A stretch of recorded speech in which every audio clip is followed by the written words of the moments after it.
Hello, everyone, and welcome to This Week in Hospitality Marketing, show number 213. With us is special co-host Stephanie Smith with Cogwheel Marketing, who is the founder, matriarch. Well, you have a pretty cool title in your LinkedIn. What is the full title that you gave in LinkedIn? It was like omnipotent supreme founder and leader digital of all matriarch. I came up with it myself. Very, you know what? It makes the point. It does. It makes the point. I just ask me anything. I know everything. It's all good. I am the matriarch of this. But no, and also Mr. Ed was saying I was with Flip to. Thank you, Mr. Ed, for being with us so early. Now Robert's going to be joining us in just a moment as well. As promised, we said that for the first half hour, Stephanie, that you can dominate our conversation with everything and anything that you want to talk about, whether it be the weather or Ed's posters or anything, whatever you like to talk about. So, Mr. Robert Cole, hello. Robert, meet Stephanie. Stephanie, meet Robert. Hello, Stephanie. Happy Friday. Robert is the docent of hospitality. He will tell you who, when, where, and exactly when he was there for the overbooking of the manger in Bethlehem. For now, everything in the past, Ed covers everything in the future. So that's true. That's how we break up. And if Tim Peter does join us, he'll tell you everything above from a 6,000 point view. And Mr. Stuart, who, in the middle of a hurricane, he's still here. Stuart Butler with Fuel for Travel.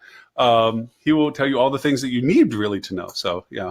But Stephanie, please, by all means, welcome and to our motley crew of dialogue and coffee. Happy Friday, everybody. Thanks for having me and join the entourage here this Friday morning. Happy to have you. Thanks for coming on. Yeah. I'm in a broadcasting from a hotel today. Imagine that. So hopefully there's limited background noise in the. Oh, good. So. And to be fair, you might not thank us by the end of this. Exactly. You're thinking it sounded like a good idea. Ha! And housekeeping's here. That's all good. That's good. Like That's I said. Cool. We've been putting up being with over 5 years. All of us, in some capacity or another, have been in some pretty unique places when we joined the show. So it's all good. It's part of the process. So, but please tell us a little bit about Cogwheel Marketing. What you do? I'm dying to jump into some conversations about what you do because you are kind of like a mirror to me in some ways. So I really am looking forward to some of the conversation. Yeah, for sure. So Cogwheel Marketing is based off supporting digital marketing for branded hotels. I think a lot of you guys in the room are dedicated to, building websites and whatnot for independent hotels. And unlike you guys, I know the intricacies and do my best to keep up with all the brand changes, whether that's Hilton, Marriott, IHG, Hyatt. Each one of them kind of have different strengths and whatnot, and learning their systems, their CMSs, and what can be done, and understanding the limitations of where the brand stops doing their thing and where the hotel level marketing should be picking up, and understanding that dividing line of promoting your hotel against other hotels in the same brand, but also other hotels in your comp set. And I'm trying to differentiate that. Even if you're one of the old school Marriott brands, you still need to determine your value proposition and make sure that is first and foremost. So learning the reporting, learning all of their internal systems, and then the different marketing tools is kind of where my expertise lies. So are you finding that there's more focus in this area for these types of hotels over the last couple of years than there had been previously? I think different brands are in different points in terms of how much they value the digital landscape and where they are in terms of trying to move that big massive ship of their brand.com into a more functional space. So I think some of them are doing better and some of them are still 10 plus years behind. You've been generous. You've been really generous. So exactly which ones would be in which category? Which is the worst one to deal with? Yeah, if you could put them in rank order and somehow give us an order of magnitude, that would be perfect. So. That's quite prophetic to say rank order, but yeah, okay. Yeah, I mean, I've written, I would say, Marriott obviously has their own in-house digital team that they do what they can, and they have, at least from an SEO standpoint, they've done. They at least have given the hotel level people more tools than some of the other brands, and we'll leave it at that. So do you have a lot of Hilton clients? Yeah, Hilton is going through a transition with their One Hero Web and their Advance and Amplify programs. Right. So Yeah. And cutting off all of the separate websites, the vanity sites that folks had. We used to work with a couple, we're primarily independent of the properties that we work with, but we used to have a few Hiltons, and they've just been chopped off at the kneecaps because of these changes over the last 3 or 4 years. And if you've experienced the same. Hilton was the first to get rid of vanity sites, and they went at it a different way and said your operations QA is going to get dinged even if they found a vanity URL out there. And Marriott's done the same thing, and as of a few months ago, IHG actually is rolling out the get rid of vanity sites and jumping on that bandwagon. Yeah. Trying to boost those similar web numbers all to their traffic, right? Yeah. And if you look at have any of you looked at the new Hilton One Hero Web websites that they've pushed out for a select portfolio of hotels? Mm-mm. No, I have not. So they're basically going to a one-page format. So, and stripping off the majority of the content and all the supplemental pages and going to almost a choice model in terms of the one-page website. So, well, that'll help the discoverability of all the rich content that people have built out over the last several years. Yeah. So, wow. But literally, most of them just launched within the last. Most of them launched July-esque. So, still waiting on data to see if the conversion numbers and everything has been affected. So, and waiting with a bated breath. Do you have an example of one of the site, or does a property come to mind? Yeah.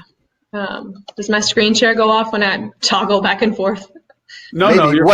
Whatever you do, if there's a red button at the top of the page, do not hit that red button. Yeah. Or do. Yeah. If you want to share a screen, there is a microphone button. There is a share screen button. Okay. Or you can just put the link in the chat, and it'll get distributed to the other channels as well. Now,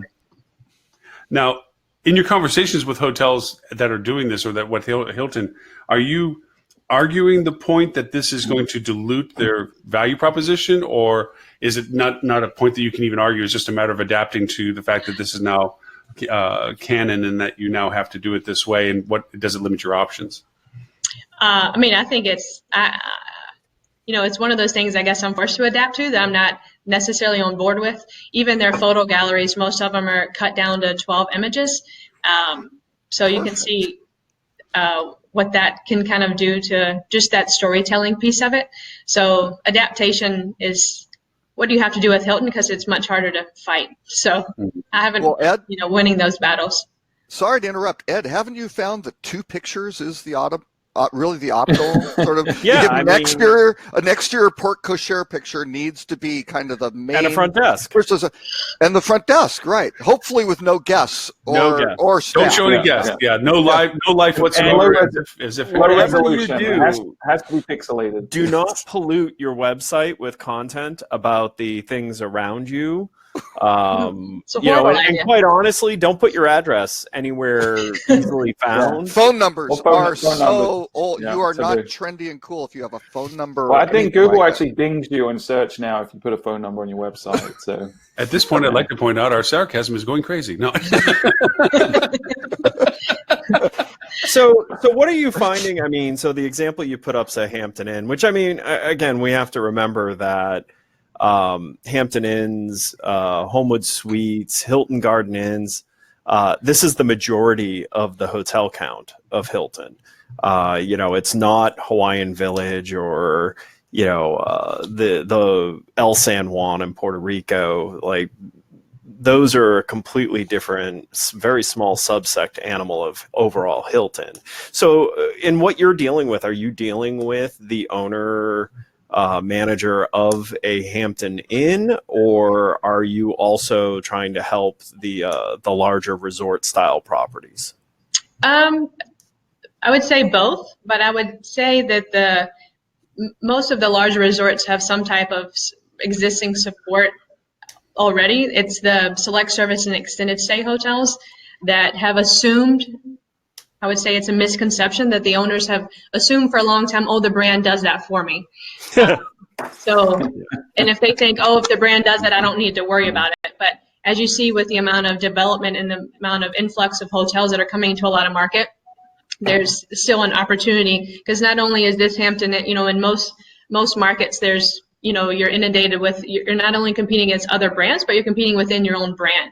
So how can you set yourself apart and make sure that you're, because you're being judged off of small things. And I think there's the other big misconception that I come across is that, us as hoteliers may know the difference between the different extended stay brands, whether it's home to and homewood, or the difference between a residence and a town place. But I don't think the average consumer knows that.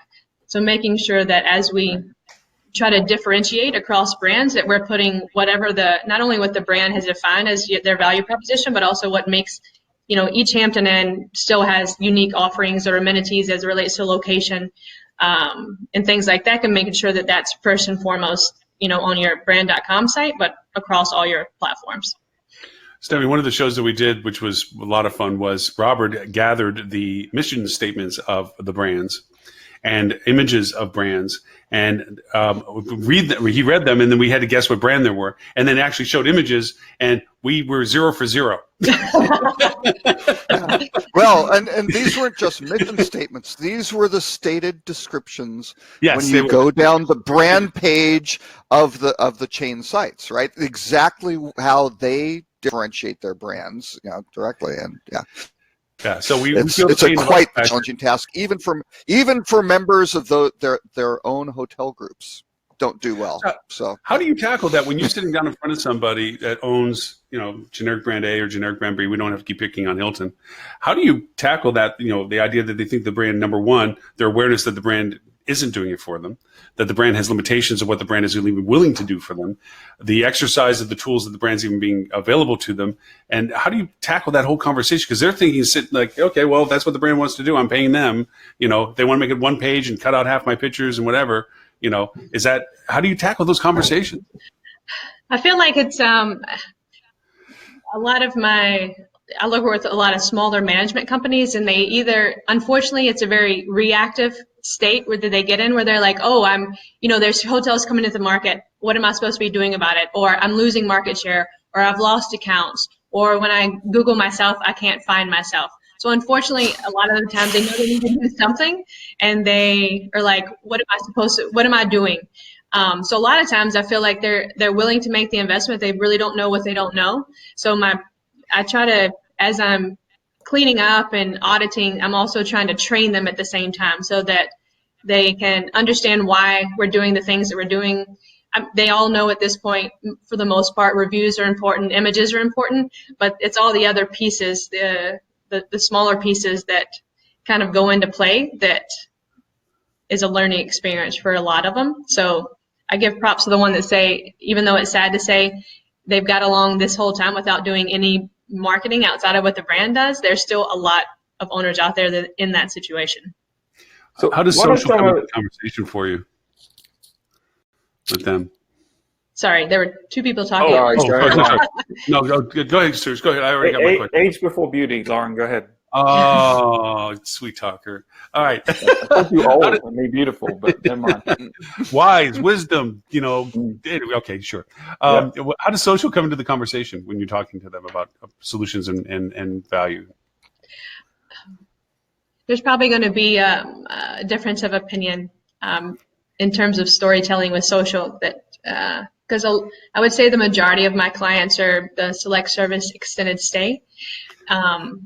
And I found that you can spend a lot of time and effort for these type of hotels, but the reason that those people or guests usually stay at that hotel isn't because of their social media presence. So, their needs are much more basic. So I tend to leverage social media more from an advertising standpoint to try to put, incremental eyes in front of, specific, whether it's related to demand generators or different segments that the hotel's trying to target, and leverage social media in that fashion has been, at least in terms of ROI and in terms of time and money spent, that's better spent for those select service and extended stay hotels. Okay. So You guys can scream that No, may I not would be agree. the. I would No. agree 100% with that. Yeah. And I'd even push it further to say that some independent hotels should take that approach too. That they spend way too much time on social media doing stuff that really doesn't move the needle. So no, I Yes. agree 100%. Yeah. My Yeah, question. we're not, I did you're not not see going to get that us coming. disagreeing I with thought you on somebody that. was for sure going to Yeah, argue no. with me on that point. No, it's No, funny no. because we tend to have, similar opinions, but we do argue from time to time on the show. But what you'll find is we're our own little echo chamber, but not necessarily an echo chamber of conventional wisdom. So whereas people in the industry will have clickbaity headlines about how great social media is, we tend to formulate our own opinions and tend to be well thought out too. Which When At a- least well argued. yeah, and when a hotel says, It is well argued. Yeah, not Yeah. fact-based arguing, but it is Right. well Oh argued. gosh, no. No. sometimes if we the look at hotel is going to data, come to me and say, "Oh, I need to do social. I need to do social," Yeah. You got to stop the break and say, "Why do you feel Right. like you need to do Yeah. social? What but goals are you they're trying doing to?" it. The guy next door is doing it. I have to do it. Exactly. I Well, read this and article on like LinkedIn that most told me I had to. things, right? But like most things, like the actual reason should be goal oriented. What are your goals? Right. What is a Hampton Inn going to do on social that's going to add value to an audience? And not saying that there isn't things that they can do if they happen to have really great staff that can handle being a persona, that could be interesting. But I wouldn't say if their version is going to match what most version is, which is posting that it's Taco Tuesday and today's National Take Your Cat to Work Day, like that is Sunny wasted and effort. 72. Right. And Yep. you can tell that they falsely think they're successful. So if you go to some of these hotels that have invested wrongly in that effort, you actually look at who their engaged users are on their posts, it's other members of the management company, sister properties from within the management company. Staff. It's all staff. And so, Yeah, Fiverr users from Botswana and yeah. somewhere in East Asia. Nigeria. I used to But work I- with a traditional But agency. within the branded hotels, I guess one of the nuances that you'll learn, like they set up parent-child relationships. So if you're I don't know, if you're a Courtyard, you're tied to that Courtyard main Facebook page, and if you choose not to post anything, which is fine, but if you choose not to push any content out there, then anything from that brand parent page is going to stream down to your page. So if you're a Courtyard in Orlando and the main brand page decides to talk about an opening in Omaha, that's unfortunately going to stream down to your page. And I feel like that's a complete disconnect in terms of, what audience you do have. So even though I don't think you need to, invest tons of money, I would rather see something that's I'd rather see a travel tip Tuesday than something about a hotel in completely another market. So. Yeah, well, and I Relevant. completely agree with that. And there are some management companies that have really started doing that well for these types of hotels, where they are regionally managing portfolios and are really doing what they can, which is exposing the personality of the team. Mm-hmm. And making it so if you do happen upon the page as part of your search criteria, you'll at least feel good that these are good people doing good, interesting things. And then some of them have just really developed really amazing strategies for a hotel that you would be surprised that they'd have so much capability. So but it really has to be thought through. I think it's something that every one of these types of hotels should consider as part of their strategy, just because they have a lot more freedom of what they can actually put content-wise in that channel than they do on any other channel. So it is an opportunity to become an expert about your local experiences, and that can gain a lot of impact. But again, it's quality, not quantity. This isn't a full-time position for a hotel like this. Right. It needs to be the appropriate level Mm-hmm. of effort, and you need to measure the appropriate metrics. Too many people, because Yeah. for every one that is doing it well, Ed, I would say there's probably 5 management groups that are doing a terrible job, right? That's why I Yeah. said it with a tone of surprise. Yeah. that I have an example. I'll be careful how I say this, because I guess I'm under sort of NDA, but being a judge for the Adrians this year, for the second year, and reading some of the entries and how many people are measuring success on impressions in just this vanity metric stuff with no, and these are big franchises, companies. Wait, they're actually measuring success. Well, there's been a step the ones forward. that are, even them, are not measuring things like, they're wrongfully increase in revenue or increase in heads and beds. They're measuring these vanity metrics that really don't matter. Right. Yeah. Now, Stuart's actually giving them credit for the fact that he went past the list of people that just simply said they tried a platform. There was a few in there that are nothing more than, we tried this literally platform. said we used this new ad platform. It's Just said, here's how many impressions we got. Congratulations. Good for you. Well, Yeah. And I would have to ask, though, if any of them are maybe branded hotels, because I feel like that's the biggest limitation on the branded side, is the lack of access of analytics and data. So Hyatt has, at least down to the management company or a hotel or owner side, Hyatt has some great data, but the other three, the data that you get is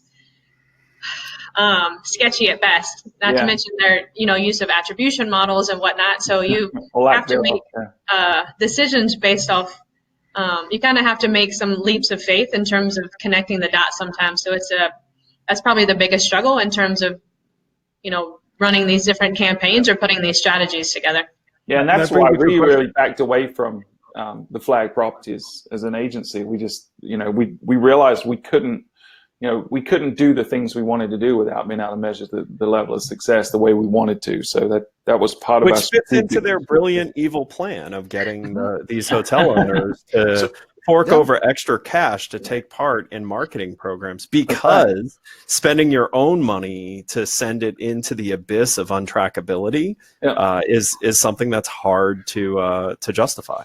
And there is some. I mean, Marriott and Hilton have both come a long ways in terms of, both of those brands have ways to do to get MCID or SCID, or this is just a lot of acronyms, or build out CLPG pages so that you can track individual campaigns.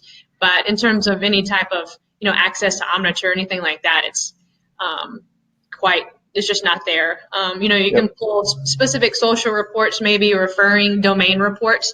So you can sometimes, but you just have to know where to look. And I don't feel like they do a very good job of communicating the tools that are out there, unless you know what you don't know. And that's kind of a question I want to have. We haven't really talked about your background as to what brought you to why you started your business doing this with the brands. And, and because of your history, and please tell us more about it, is, do you turn into an advocate of knowing who to call to say, look, you have the data, give me the dang thing so I can get this in front of them so they can make a decent decision? I mean, tell us a little bit about what got you to where you are, and do you actually, start tweaking some names and calling up some people in the food chain going, come on, guys, you have it. Just send me the damn, data. It definitely helps to know people, for sure. So I started my career with Hyatt on the operations side. Then I went to work for an agency. So very much like you guys, that was back when vanity sites for brands were huge. So we were able to, do a lot of the things that we can't do now. That's where I, learned a lot about SEO and just, UNAP and all of those things. Then I went to work for a large management company that had over 100 hotels.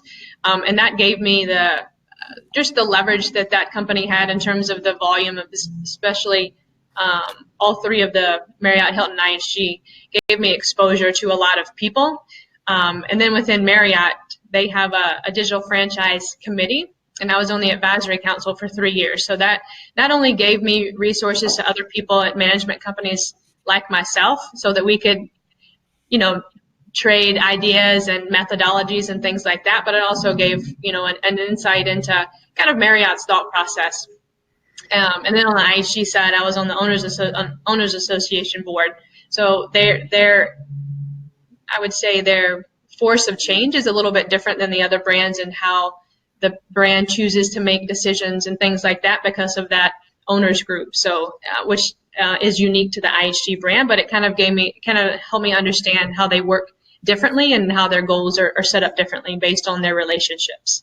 And I really felt like I'd worked with a lot of different agencies, before I had a team, trying to work with different agencies and most of them don't have the insight to understand how the brands work so differently. They have their own proprietary systems, or, they're trying to put this square peg into a round hole. So I really feel like there was an opportunity, to be focused primarily in this branded space.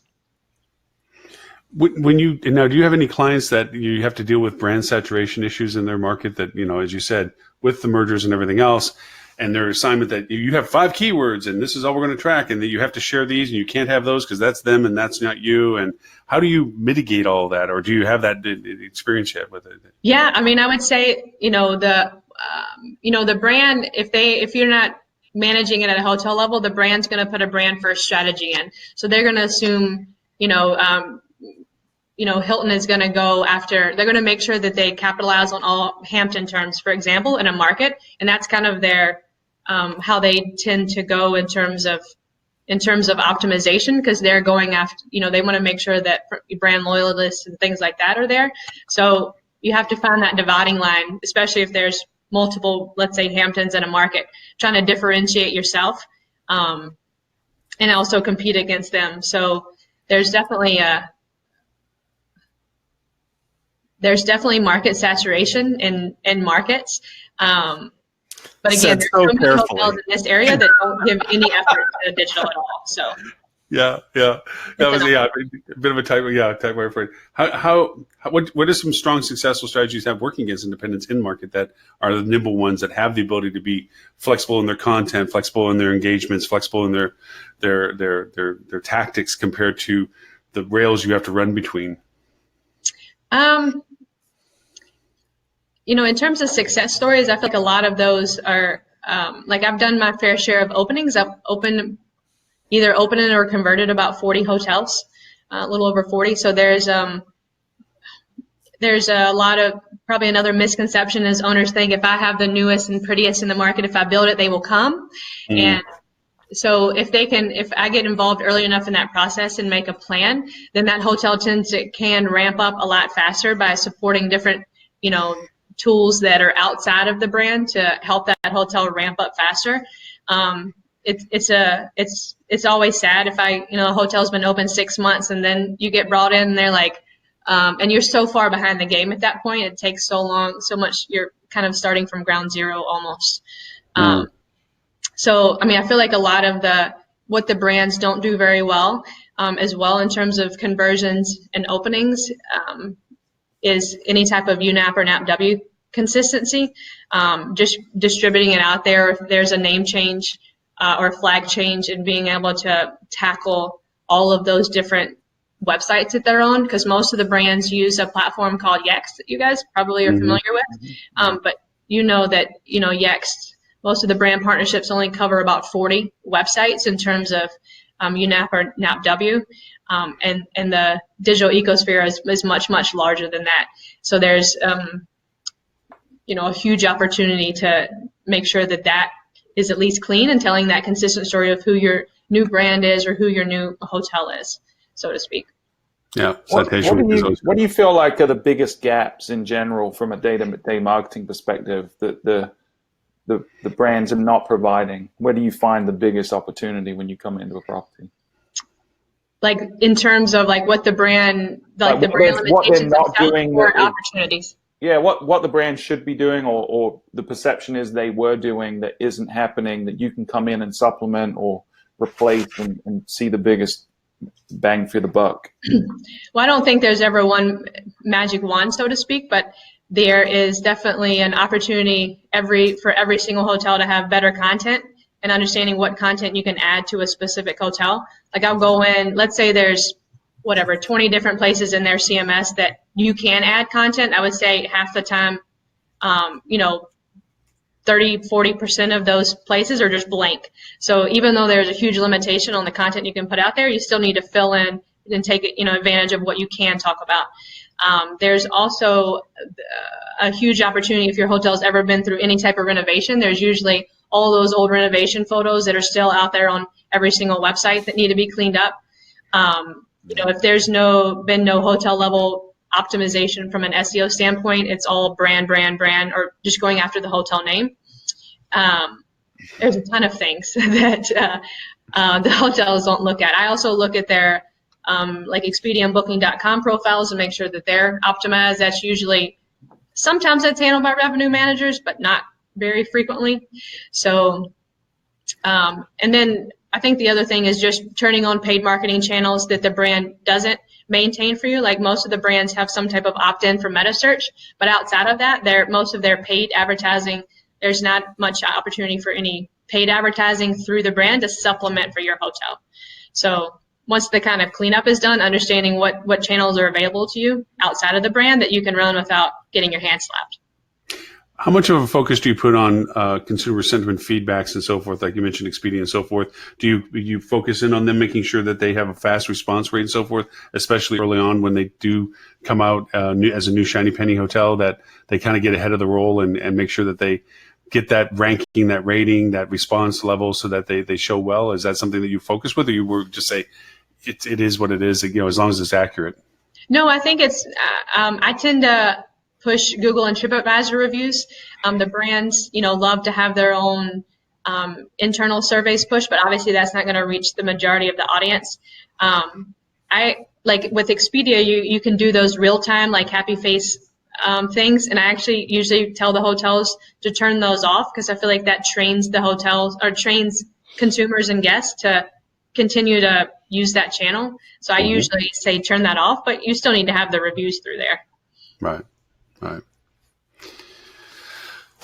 Wow. Hey, I was multitasking while you're going through that because this is the first Hilton, the new version. I knew they were working on the new website. I just hadn't seen any. There aren't great search engine spiders available because certainly a lot of the sites block bots. But the one that I use, very interesting output from it. So can I just go a quick little summary? 690 words on the page, 316 unique words. So that's not so good. H1 heading, Hampton Inn with Tumpka. Okay. No H2, no H3 headings, no bold text. The alt link text, Hampton by Hilton. No on-page links. So interesting, very, very interesting strategy of how they do this. So. Yeah. Well, and if you very clean. It's kind of the minimalist, kind of like Picasso. Do you ever see the picture where he just did like 3 lines? It's kind of like that. Isn't that their MO though? I mean, they're doing everything. It seems from an outsider perspective, and correct me if I'm wrong because you work with these guys more, but it seems like every major decision from a marketing perspective is really geared towards making it easier to manage and keep control than it is what's going to be most effective for the individual property. Yeah, but that works. Yeah. I mean, like, it shouldn't at all be focused on, what's a traveler expectation? Yeah. And how do you make the experience Heaven useful? forbid we put the guest first, in the hospitality business. That'd be crazy. Well, if you did that, then you'd actually be competing with like OTAs for travelers. Oh my Lord. Heaven forbid. Go ahead, Stephanie, you were saying. Well, I was going to say, I wonder if does anything in your, whatever tool you're using, like I use Moz to look at these and what they've done to the URL structure is probably one of my bigger things. So they basically changed their entire URL structure in terms of their previous use of subdomains and how they've done their redirects. And it's horrible. I'm like, that's it's not passing. It's, I don't think they did their 301s right. I don't think that they, it's passing that value from the old subdomains and websites at all. But sorry. But that's tomorrow's There's no nested destination structure, nothing like that. Yeah, that's crazy. Really, really insane. Stuart, is that your background? I don't know what noise that is. I can hear it, but it's not. I can hear it too. It's not me. No. It's like I Oh. figured, Myrtle Beach There- maybe. It's There is Hurricane someone Dorian. that He's got a- work he's outside got of a- the hotel. Probably He's got a blaster whirring around his office because he was doing a little lightsaber training earlier. But Well, he had a hard time getting to work today because his Jeep was stranded on the beach. Yeah. That's funny. Have you seen the meme? I don't know if you guys followed the hurricane yesterday, but literally, I probably got 50 different people texted or IM me about this freaking Jeep that was on the beach that someone drove down and got stuck in the swash. And it was like, remember when that giraffe was going to have a baby and everyone was watching it, but nothing was happening. You just didn't want to miss it when it did. That was what was happening with the Jeep yesterday. It was like we had one eye on the news for the Dorian, was it going to flatten us? And the other was, is this Jeep going to flip over? Like that was everyone's day yesterday. It was the craziest thing. And by the end of the day, when we realized it wasn't going to be too crazy, people started going down and taking selfies on this Jeep. Like there was hundreds of people just going up and sitting on the roof and taking their photos and stuff. Get a life. Someone broke the window on it. But I love the Myrtle Beach it's Chamber, really bringing closure to the whole situation. The very first video they had posted on social today was them towing the Jeep with a backhoe. So, Stephanie, do you find that you have to travel to the properties directly to deal with engaging them on what you're doing, or can you do it remotely and then eventually follow up with them? How do you have to? What's the most convincing process that you found to be successful doing what you do? No, I usually do it remotely, and I feel like there is something to be said, like when you're trying to determine what the value proposition is for that individual hotel. So I do my own line research, and I pretend like I'm going to be a consumer staying at that hotel, and I kind of make up what I think is the story of this hotel.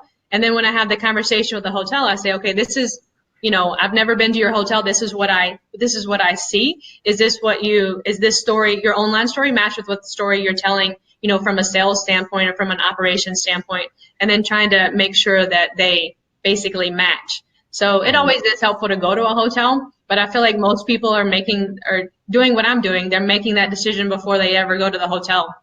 So, now, do you deal mostly with ownership groups or individual hotels, or combinations? They're all pretty much the same.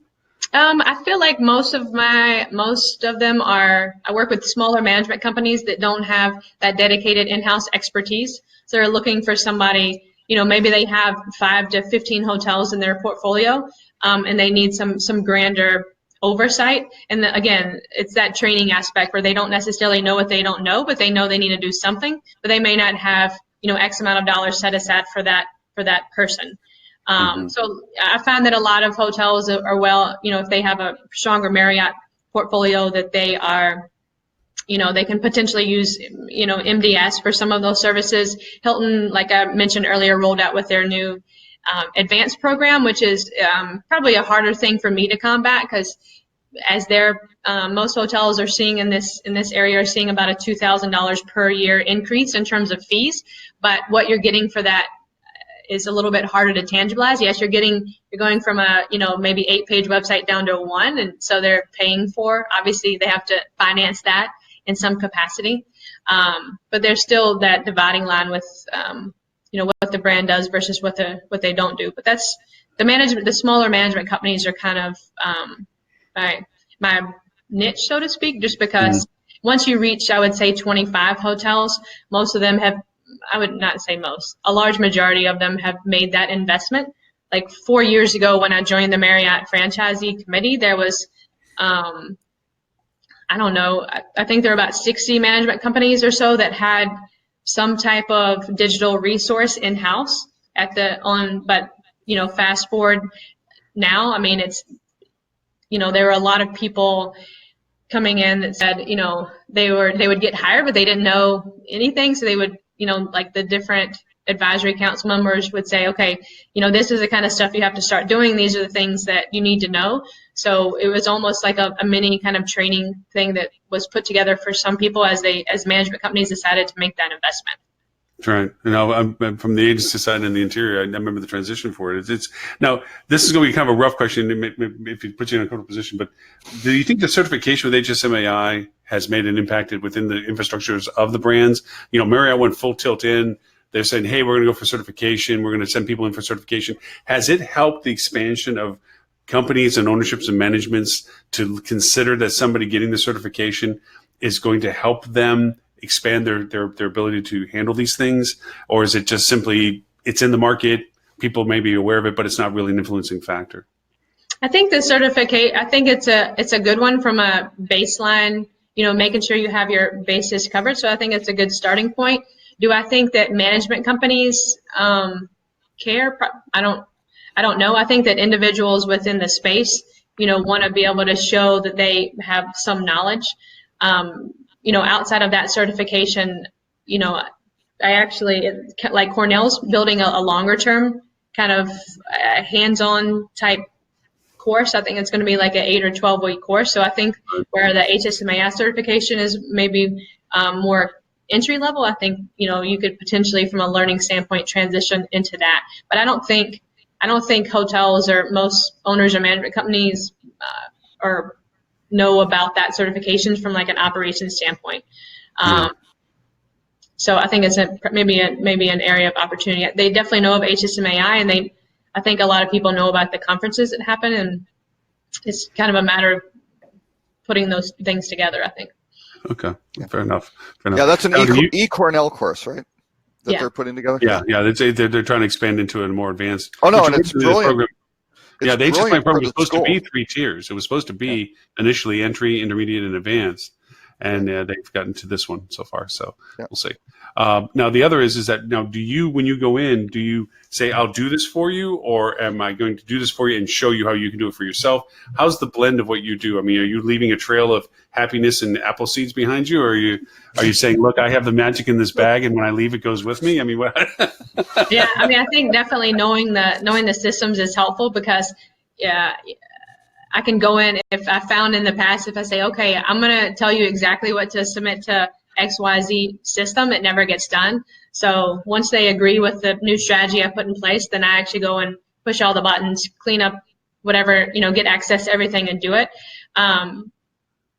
I like to think that throughout the process, at least from a sales standpoint, having marketing, sales, and revenue management all on the same page, hopefully I've left that imprint and that impact, how they can continue digital moving forward. There is, but I've definitely had a lot more people that are like, don't leave me hanging still. I need, don't leave me. So, trying to find the sweet spot in terms of either managing their paid marketing moving forward, or managing, at least keeping an eye on their SEO rankings and things like that move forward. I've found that a lot of people want that after that initial project work is done. Yeah. So do you have long-term engagements with these, or are these short fix? And I mean, what's the average engagements that you have with most of them? Do you keep perpetual engagement as a part of the relationship, or? It depends on relationship, but most hotels I work on a project basis. If it's an existing hotel, going through the entire audit process usually takes 4 to 6 weeks. If it's an opening or conversion, that's a much longer agreement, and that hotels never open on time, and development never goes the way that it's supposed to go. So there's that.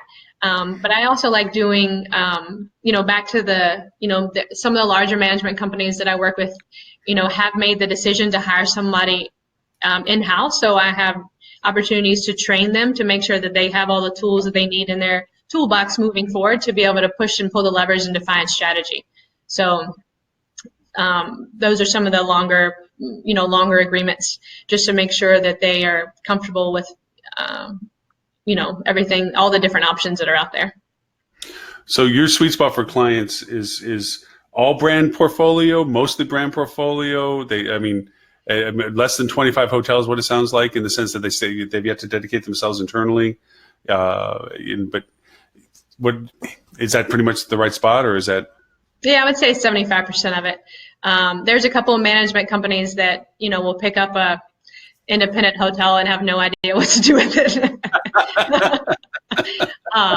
But in those scenarios, I'm more of a strategist and sourcer, where I work with other, larger agencies, like you guys, to be that arm, because I'm not, I work with different website developers, but that's not my area of expertise anymore. So, partnering to make sure they're selecting the right PMS, the right CRS, and things like that, so that to kind of set them up for success, because they don't necessarily, again, know all the different moving pieces. So I may work with larger agencies to get that going, and then, let them kind of take over. But their confidence is in me, so it's just setting them up. I know this is a terrible parent question to ask. What's your favorite child? Which one do you feel you get the best relationship with out of all of this? Yeah, I don't know if I feel like it depends on the client's goals and needs. So every larger agency, I know that everyone says they're full service, but they're better at some things than others.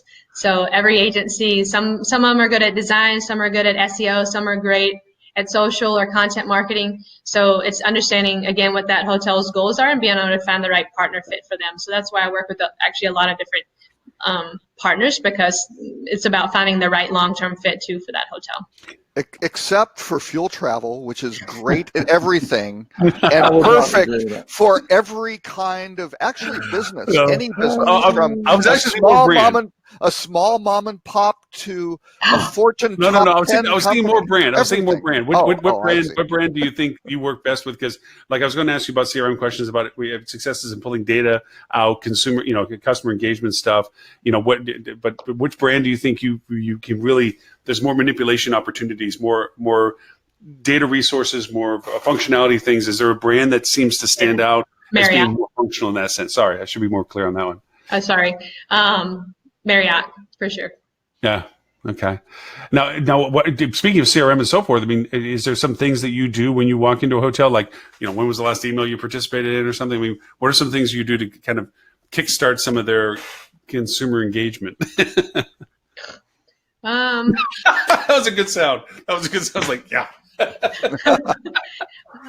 I mean, it's obviously, I don't know. That's a hard question, because I could, again, name off like 15 things.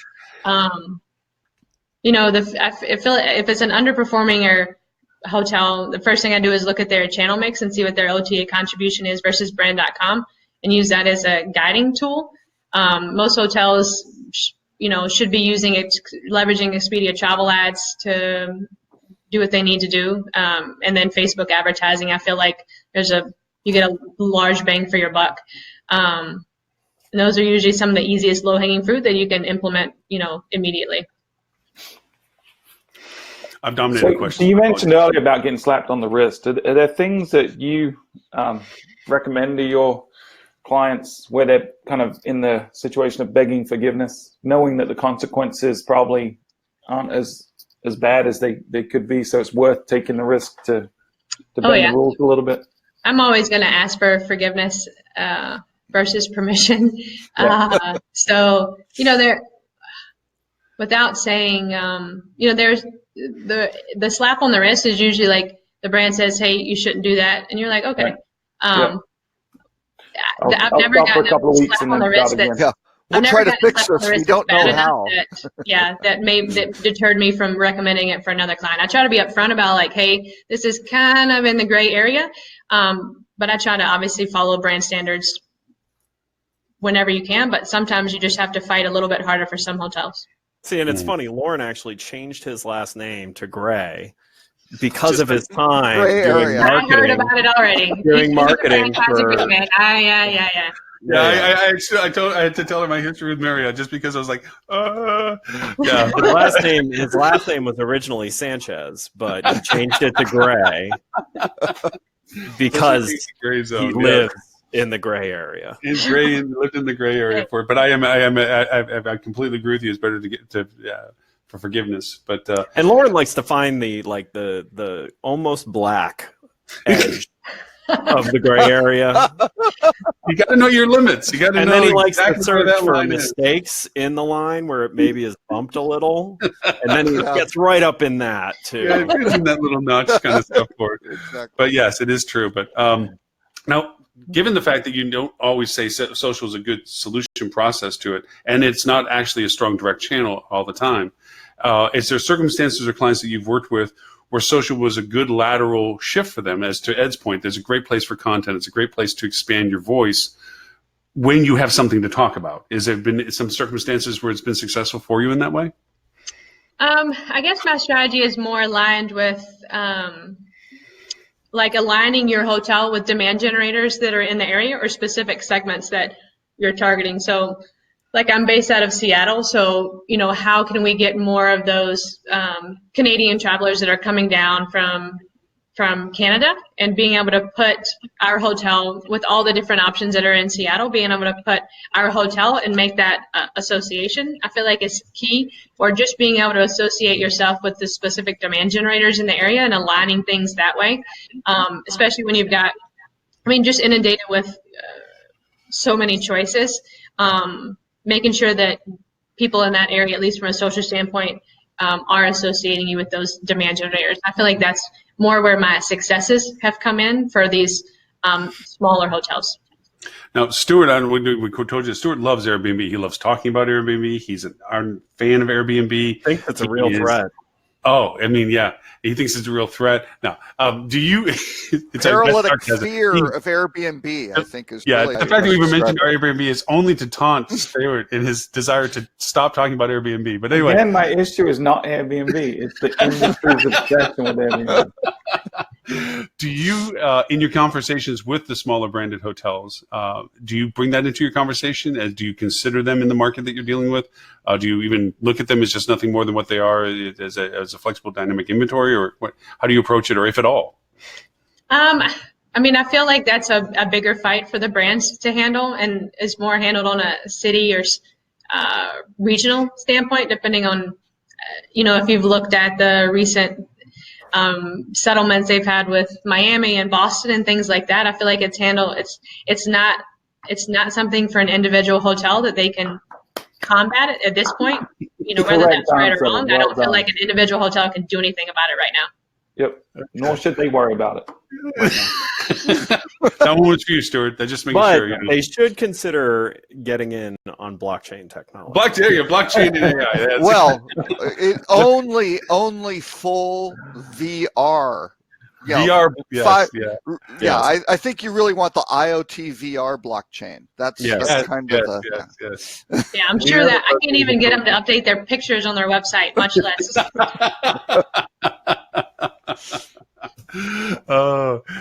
So already we're coming up on an hour, and I told you it's one of those things where you just kind of go, oh, hey, let's say, so being mindful of time, and you're more than welcome to stay the entire time we're talking. By all means, I'm enjoying the conversation all heck, but I don't want to drag you through if you don't want to stay much longer. Is there anything that we've missed that you want to make sure we get to talk about from your perspective of what you do? Anything in that context that you want to make sure we didn't miss? No, but I'm curious, as you guys work with a lot more independent hotels, do you feel like you see certain brands as a greater threat, or within market? Do you feel like you're competing more against other independent hotels in the online space, or? Who would like to go first? I will say from a selfish perspective, the fact the brands are, hamstringing their individual properties with the changes they're making, reducing vanity websites and not allowing them to do certain things is great for my clients. Phenomenal. So I applaud them for that. Stuart fully supports this strategy, feels it should spread to all the brands. Cut back on all the content. Stop if Hilton's doing this, everyone should follow. Everyone should follow. Yeah. But I felt bad for a lot of products. We used to work with a Hampton Inn in the Myrtle Beach destination. It's one of, if not the only, oceanfront Hampton Inn. It's not like any Hampton Inn you've ever been to. It's like 4-star. It was ranked number 1 on TripAdvisor in the destination for a while. It was one of the few flag properties on the ocean in Myrtle Beach until the last few years. But they got seriously hurt when they had to get rid of their vanity website. It was terrible for them. Yeah. Well, and let's be honest what that was about. That should be a Hilton, not a Hampton Inn. Probably so. Probably so. But, it's easy. It's fish in a barrel. Anytime we want business from brands, we steal it. It's just so easy. It is unfortunate because they are so limited, they are so categorized. Knowing that they're limited into their capacity of what they can represent themselves for, limited into their ability to get into the context of their destination, knowing that they're limited in the ability of their exposure as an entity of themselves rather than a brand that's represented by them. Personality, It's all just like, what do we want from them today? What rate do we want to steal from them today? What context? It's a shame because the product is quite nice when you consider the FF&E requirements and everything else. We can sell lipstick on a pig compared to what you sell as a Cadillac. And it makes it challenging for the brands because it's a lumbering beast we just walk between their legs persistently on. And especially with brand saturation, lack of brand diversification, because there's just too many of them. It's a dilution of white labeling now.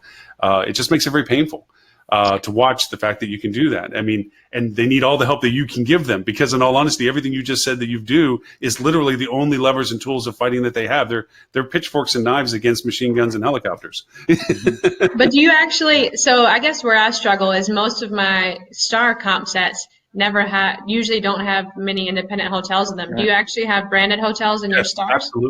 Absolutely. Yeah. Absolutely. And you need them because you're the whales in the market. I mean, you're the ones that are the benchmarks. Your brand drives business. They're a generator to the properties. It's stealing what you bring is what we do. I mean, if I'm going against a 300-room Holiday Inn and I'm a smaller 125-room hotel 2 doors down, I can steal whatever business you've genned. And it doesn't have to be a rate relationship. I'm not fighting you on rate. I'm fighting you exposure of value. And it's easy to do that. I can get ahead of you on social. I can stay with you on your rate offerings, and I can keep pace with your destination strategies. Wouldn't you say though that that's more from a transient aspect and not necessarily from a corporate? Group. Well, no, corporate. As the corporations loosen up as to who they do business with and how they allow their business to be done, it allows me flexibility to take more business from that. Also, too, when it comes to group sales business, if I have comparable common space, I can offer a variation to brand. The thing that I can't fight is membership reward points for those who are dedicated. But I can fight them with I've gone so far as actually writing checks or giving cash cards to people that love staying with our hotel, but because a branded hotel is opening up down the road and they're like, well, I love to stay with you, but I get points to bring the kids out later. How much is that worth? It's just, here you are. Here's money. Take the money. Stay with me. Go get your points in another market. I mean, I've done that. So there's I heard always that on your other podcast.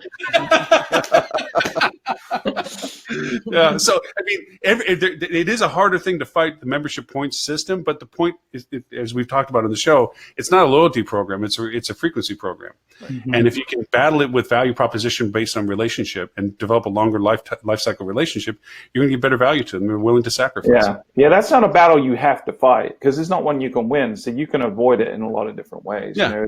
Because it's one of 6 or 7 factors that determine where someone chooses to stay. So just fight the battle and win in all the other ones, whether it's location or quality or the friendliness of the staff or cleanliness or whatever it is, you figure or even out. trust. Yeah. I know it's kind of funny, but the whole idea that a brand creates a level of trust is a very old idea. That was when information wasn't freely available to consumers. Right. So I think trust is something you can play heavily on, and you can make that trust done through the aspect that the independent hotel is not the cold, faceless, massive organization. It's actually people who are local experts and care about the community and can help guide you on experiences that are more beneficial. Like that's a fight that's hard for a branded hotel to fight because not because they don't have the same exact thing. It's because they are very limited on how much they can expose of that. Yeah. That's probably one of the things that the brands do well, though, is their personalization efforts and leveraging that loyalty data I think that they probably do at least from what I see, they do a very good job of understanding what customers they want and who they can target from a larger standpoint, understanding the total lifetime value of customers versus, short-term or acquisition. All the data that they have in that loyalty program, then obviously with the Marriott Starwood merger, how much data they have in terms of people and who they want to target. I think they, at least on a 30,000 foot level, do a good job of putting that out there. If they would protect that this data, is the one thing you've said that I'm going to have to disagree with. I would disagree too. I actually am going to say that they absolutely 100% squander the opportunity that they have, and actually what they get is accidental at best because they are not at all doing personalization. They are not at all taking advantage of the data that they could use correctly. They just don't target you because they don't want you as a customer. So you just don't That's right. You personally, Ed. No one wants Yeah, to. personally, yeah, that might be true for Ed. Yeah, no. So while there may be pockets where maybe they are doing something right, actually at their scale, they are completely missing massive opportunities to actually do something really well. And this is because there's a problem that exists with the brands today. None of them are hoteliers anymore. No. And because none of them are a hotelier-based business, everything they do is the minimum viable level of that effort it takes to sell more franchises, because that's actually what brands do, is they sell franchises. They don't operate hotels as a main source of business. Yes, they all have management company type capabilities, but they no longer are hoteliers. And you look at if a hotelier ever got to a large scale of data, they would care a lot more about personalization and how to maximize every dollar spent, which there's so much opportunity. The fact that brands don't ask questions of their travelers, I leave Hawaii, brand A Hawaii. Why isn't the mothership asking me, what's on deck potentially for my next destinations I'm interested in? Like, that's the easiest thing they could pull off. They wouldn't have to do anything, and they could just hone in on, okay, this person, we should talk to them about this because we have a gazillion hotels in that market. So I actually think that is the place where there's the biggest misconception, which is these brands are not doing personalization. They are not doing any of this well, and quite honestly, their scale is what covers that up. They are getting spam level response to efforts, which are huge numbers when seen alone, but when you push it towards the percentage of attempt versus success, it's really poor. Yeah. Well, I think it goes a little bit to our conversation about the fact that brand will take up for brand, but it won't take out for the hotel itself. All of the data you're talking about is really relevant to the brand recognition, brand value proposition, brand exposure, and then the hotels are the augmentation of that as to locations and value proposition they represent to the brand in their location. And that's where I think the point that I agree with Ed on is that the personalization isn't bringing it down to the value proposition that benefits the hotel. It's the value proposition that the brand benefits from. Right. And the other point to be made for is also the ability to fight against brand is also the strength of the brand early on, before the internet really expanded the ability to understand what independent hotels stood for, was the recourse proposition. That if you had a bad experience at a hotel, if it was a branded hotel, you had recourse. It was, even if the GM didn't agree with you, you had someplace else to go to say, hey, I didn't have a good experience. That's been addressed well as time gone on, that management ownerships and groups and so forth recognize that because of consumer sentiment now, we need to be sensitive to the solution process associated with dissatisfaction.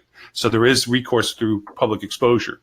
And that's diminished the value of a value proposition of a brand. Brand was originally created so that as you went down the road, Holiday Inn, you knew what the bed was going to be like, you knew what the room was going to be like, that homogenous experience kind of thing. And now brand is trying to search for what they can put in front of you as yet X brand number 29 or 31 that, is going to be your niche of what you want to do. And to Ed's point, even that segmentation of brand development is not personalized. It's categorized.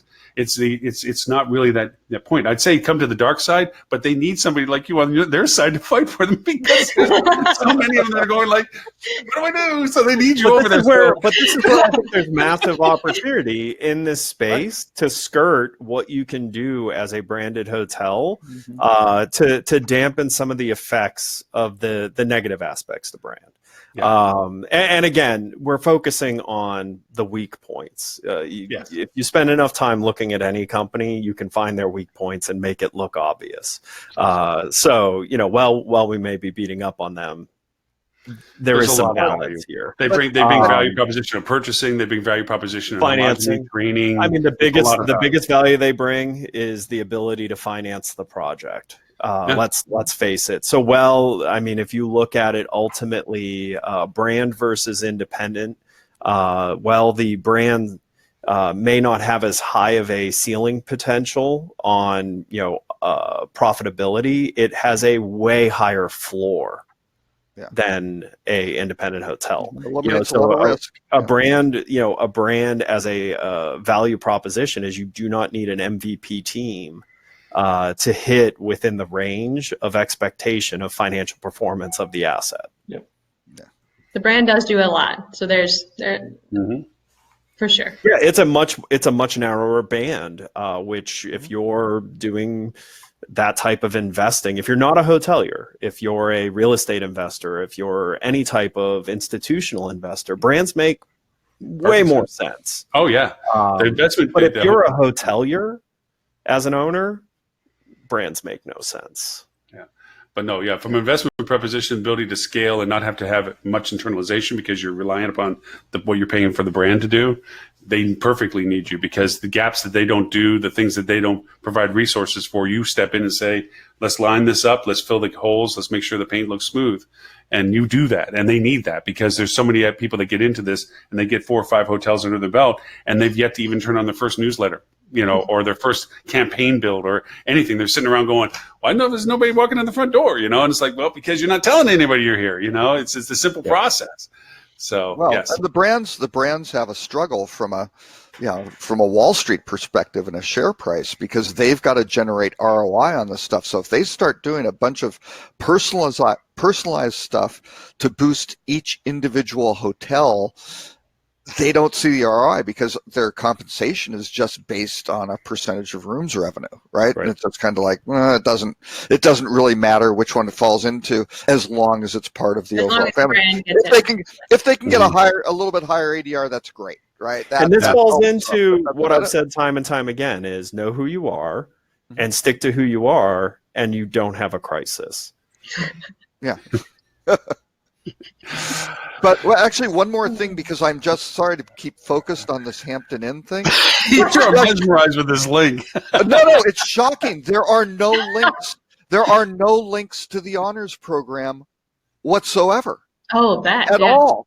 And you're like, wait a second. They're spending millions with Anna Kendrick to go do this stuff, and there's nothing about there's nothing. It's astounding. Well, it may not be in there yet. I mean, this isn't there yet? What would be the first freaking thing you would make sure is in the header of the site? Well, is this a live site or is this It's a live site. Hilton is famous for going to market too early. Marriott's famous for going to market very late, but all. It's absolutely.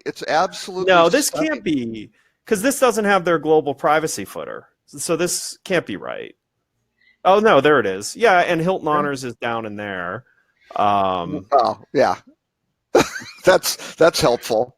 Well, see, their original beta test was they were keeping both websites live, the original and this one, and then they would change like the Google My Business listing for one, and then the other would come up in organic. And I'm like, how are you doing any type of comparison when your A/B testing is just like there isn't any. I mean, it's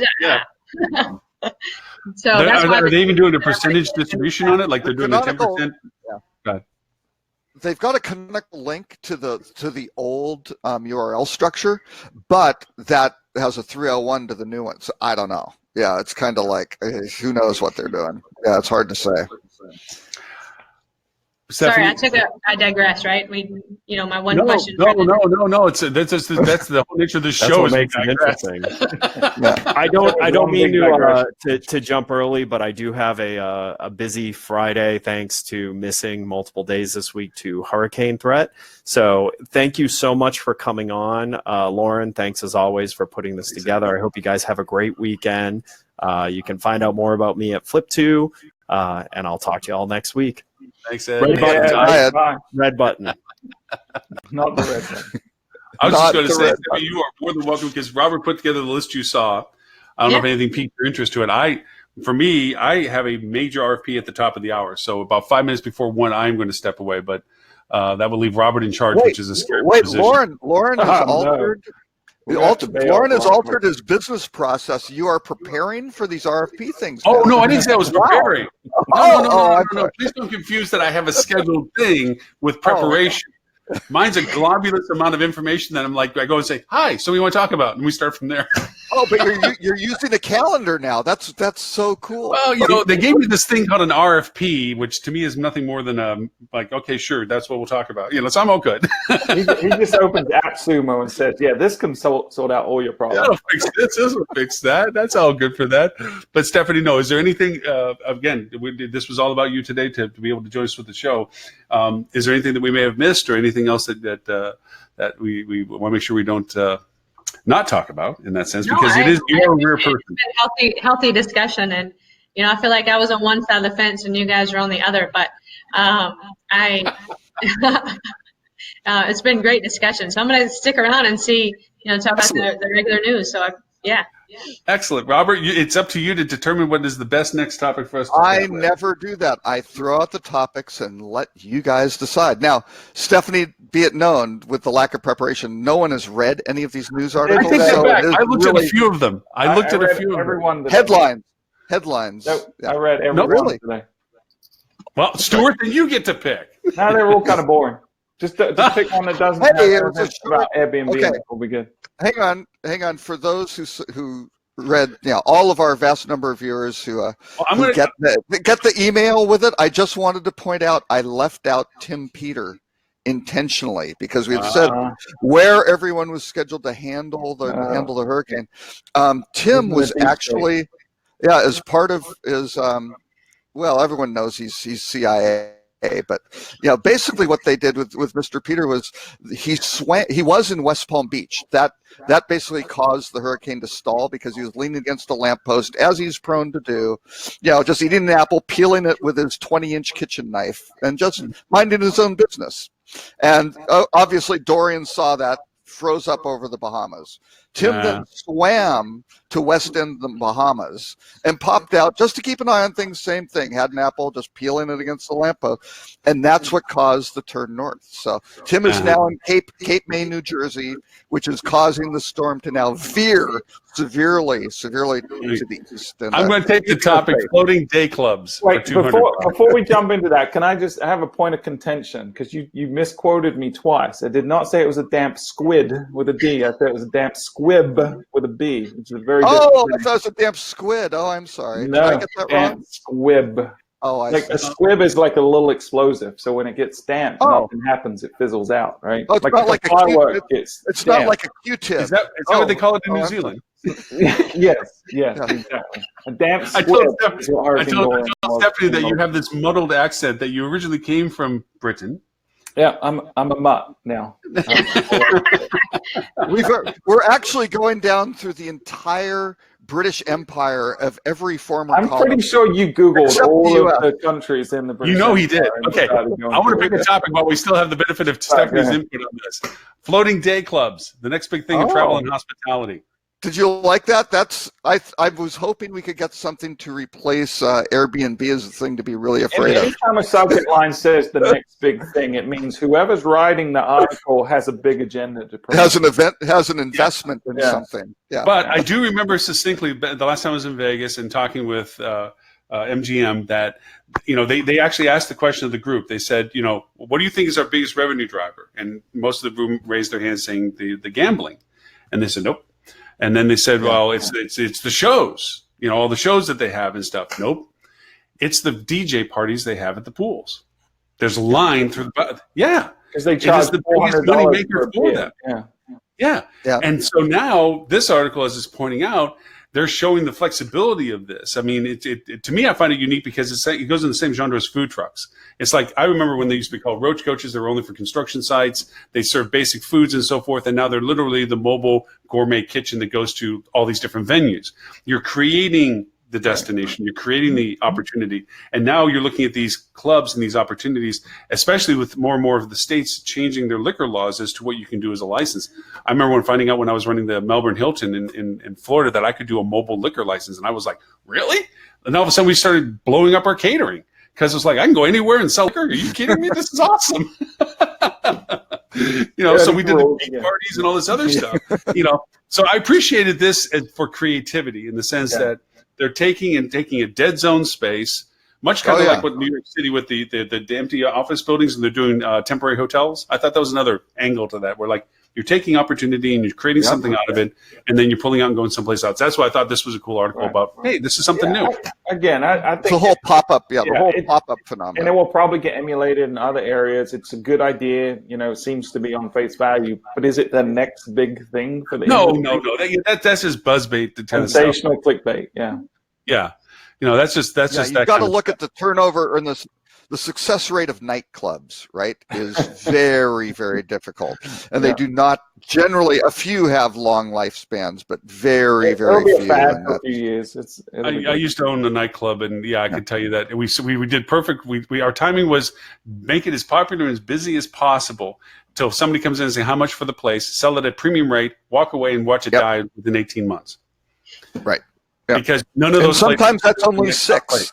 Yeah, because all those places are trending fads. It's not counterintuitive to hotels, but it's a different genre of hospitality that there's a cyclic value to those types of things, unless they're location based or local based, where they're because of the culture that they represent. Like you go to Deep Ellum in Dallas, that's kind of or 6th Street in Austin, or Duval down in Key West. There's a certain Stop name dropping, Lauren. You're not cool. Dude, I want to make a T-shirt that has all of the super cool drinking streets of all the United States on one shirt. Broadway, Nashville. Yeah, Memphis. Go down walking Beale Street. Beale Street. Yeah. I thought that'd be so cool. Just every place has one in some capacity. Some are more famous than others, but those kind of things, those are destination things. Which is why I was asking you, Stephanie, about the social stuff, because the only successes I really had when I wouldn't say strapped, but when I had branded hotels to worry about was the lateral content I could generate in social if it was warranted. I mean, to your point, if you're between point A and point C, your only value proposition is the people that are using the product because of its location. I'm on the side of a road between here and Duluth.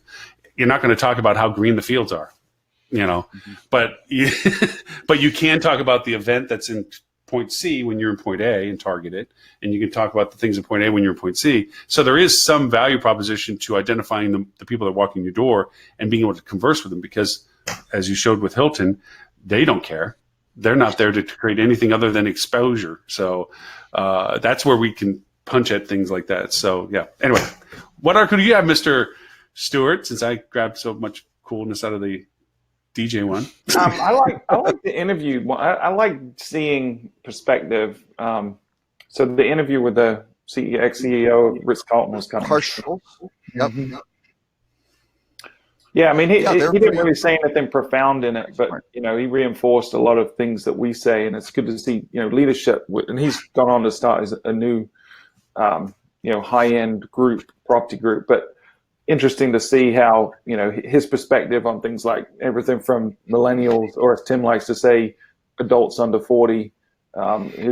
His opinion on technology, things like that. But it was a good read. I don't know. There's not much to debate about it, but I enjoyed that article.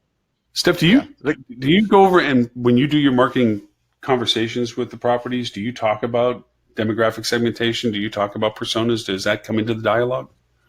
So I think it's a marrying effort between understanding what the brand persona is, which most hotels don't know, and then matching it with what localizing the efforts in terms of getting information from the CVB and things like that, and putting the two together, I think.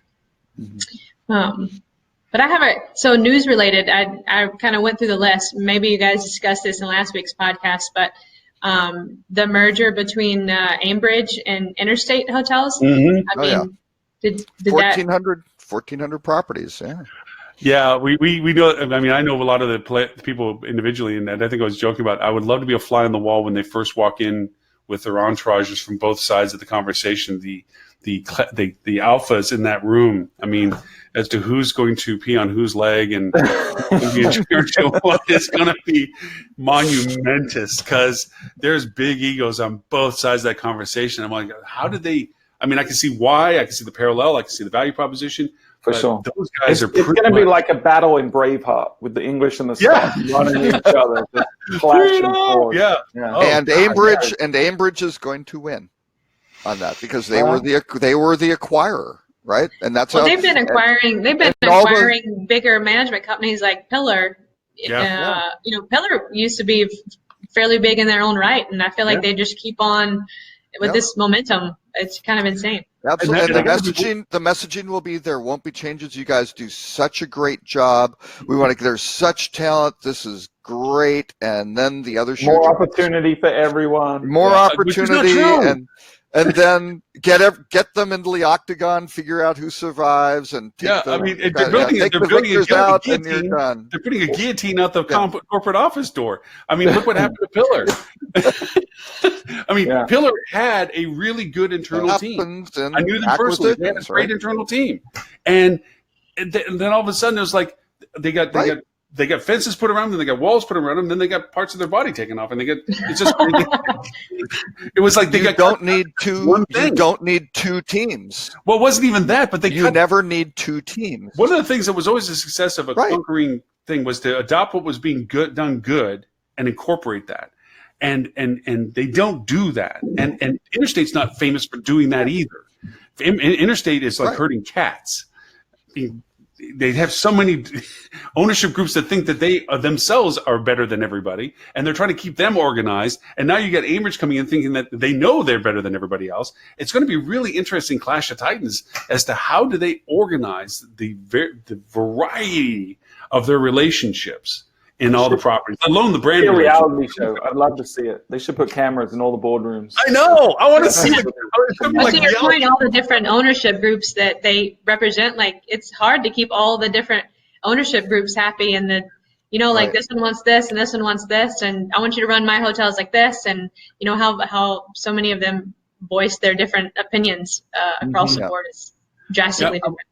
Well, they have a lot more with properties directly across the street from each other and similar brand. Yeah, it's going to be very interesting. Yeah. I remember I was in New Orleans for the Interstate conference that I was asked to speak at, and I remember in the room I got these different management ownerships that they literally had their little posses or entourages sitting at their own little tables and talking. And I got one group over there that's like, this is like everything I was talking about, they didn't agree with. And they kept wanting to interrupt, which I wanted conversation, so I kept having them, interrupt. And they kept pointing out what was wrong. And finally, I got to a point where I says, they started bringing up certain points, and I said, you know what? I'll tell you what we're going to do. I'm going to tell you exactly why you're wrong. And I just literally tore apart their entire strategy that they're putting out in front of everybody else. This goes back to my thing with you. That's a great idea, I'm sure. Yeah. It endeared me to everybody, I think, because they were all tired of it. Because I guess they won all the awards, they did all this stuff, so they thought they were just the best out of all the whole group. So I had to tell them, everything that they did wrong. And what was the name of that group, Lauren? I'm sorry. But anyway, it worked out well because everybody else was like, "Can you tell us how to do that?" And I'm like, "Sure, I'll tell you how to do it." I mean, it worked out great for me, but for them, it was like, don't walk in here thinking that there's a carpet being rolled out. You're not that good. Nobody's that good. Everybody has an opportunity to learn all the time. All the time. Every time. Yes, always. Absolutely. There's something to learn out of all of it. But yeah, it's going to be a very interesting merger, and I think there's going to be a interesting labor market that comes out of it. There's going to be a lot of people. And we see that Dan Waxman was successful when they went through the KSL program because he's on his own. Incredibly talented people work for both organizations, and there's some really smart people that, given the opportunity, they could be doing so much more than the limitations that they're living with right now. So there's going to be some infusion of pretty good talent out there. But again, the way these acquisitions generally happen is the team who does the acquisitions have their people, and they've worked with them before, and they trust them. Which again happens in the industry. You just see people moving around. People tend to work with people. Hey, that person's really good. I'll try to bring them in because I'm starting something new. They've got their groups, and you may wind up with a really good person, but depending on the overlap of some either incumbent or politically connected or whatever, child of, daughter of, son of. Yeah, whatever those relationships may or may not be, it's really generally not great for the the group that's acquired. I mean, the odds are stacked against them. And we know that there's so many people that are very talented at what they do, but they're not the political outspoken people in the organizations. They're the doers. They're the ones that get the stuff done, but they don't make the friends, and they're the ones that are the ones that are like, Sue or Bob, we're going to have to let you go because we have Tom's son coming, and he's going to sit in your chair, you know, But- and it's you know. On the acquiring company, they're the guys you go, get that done, and they go, done. And they know it happens. What they don't want are the people who come in who feel, hey, I got to kind of stand out. They don't need me. And they go, hey, have you ever considered this? Or could you, we did something that was really cool over here.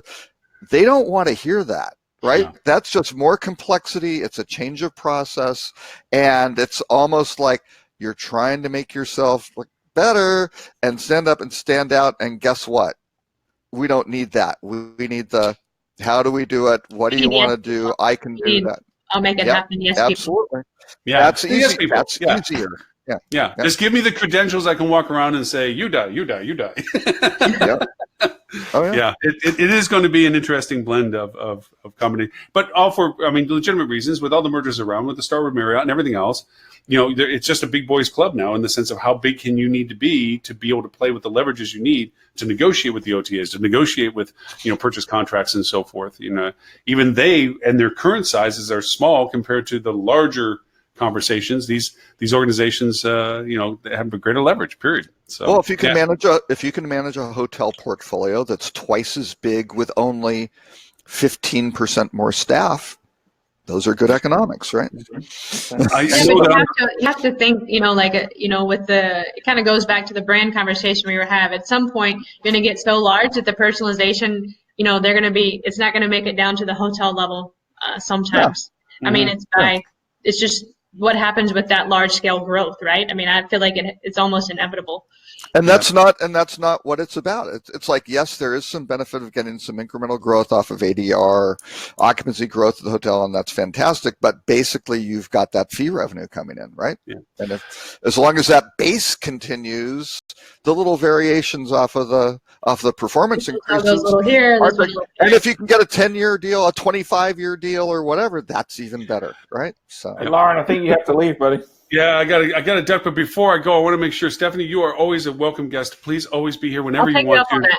I appreciate it. And anytime you want an invitation to it, or even if you just want to pop in with the link, now you know how they're made and all that stuff, just come in, raise your hand off on the side, and we'll bring you in if there's an empty chair. Always.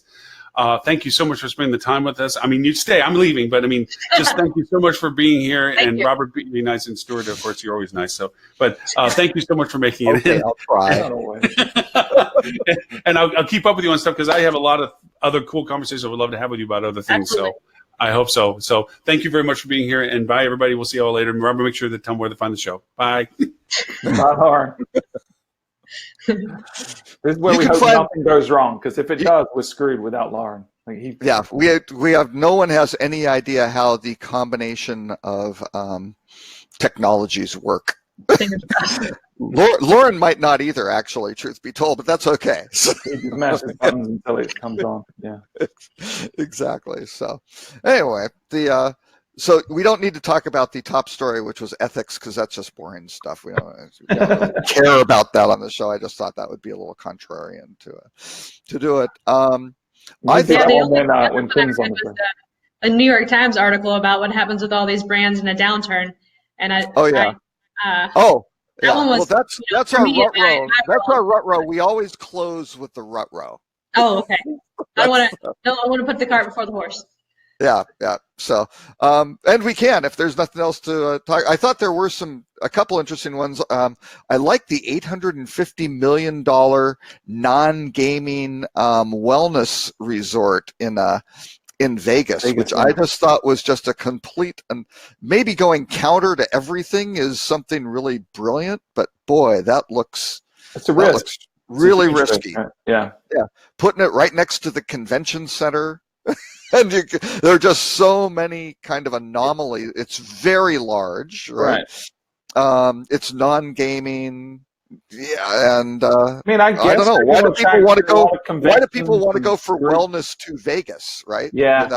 So it's very interesting. I personally would see value in it, because a lot of times I have to go to Vegas for conferences, but the majority of the Vegas scene, it just doesn't do it for me anymore. So if there's a way that I can enjoy Vegas without having to stay up till 4 a.m. and on the tables, then I might choose to go that route if I have to be there anyways. That would not be a destination for me, but I would consider choosing that over if I have to be there for a conference. And I think that's what they're counting on, right? It's just the ancillary business they're going to get from all the people that just generally go to Vegas too much and they're over it. So, but do you want to to sustain it? I don't know. Do you want to be at the convention center for it, or does it really not matter where? Because that's really kind of not the greatest area of.